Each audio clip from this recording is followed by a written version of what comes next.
మొదట ఆయన రాజ్యాన్ని నీతిని వెదిగితే ఇవన్నీ మీకు అనుగ్రహించబడతాయి. అంటే నీవు మొదట ఆయనను వెదకాలి, ఆయనకు నీ చోటునివ్వాలి. భార్య ప్రార్థిస్తే సరిపోదు, నీ పిల్లలు మందిరానికి వెళ్ళి ప్రార్థిస్తున్నారు కాబట్టి సరిపోదు, మీ తల్లిదండ్రులు ప్రార్థిస్తున్నారు కాబట్టి సరిపోదు.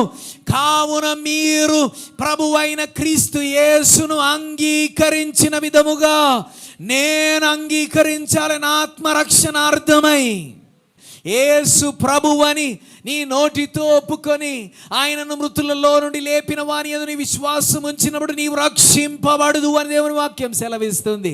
రెండవదిగా బాప్తిస్మం పొందాలి. మత్తయి సువార్త 28వ అధ్యాయం 18 వచనాలు, నాకు సర్వాధికారం ఇయ్యబడినది కాబట్టి మీరు వెళ్ళి సమస్త జనులను శిష్యులనుగా చేయుడి, తండ్రి యొక్కే కుమారుని యొక్కే పరిశుద్ధాత్మ యొక్కే నామములో వారికి బాప్తిస్మం ఇచ్చుచు.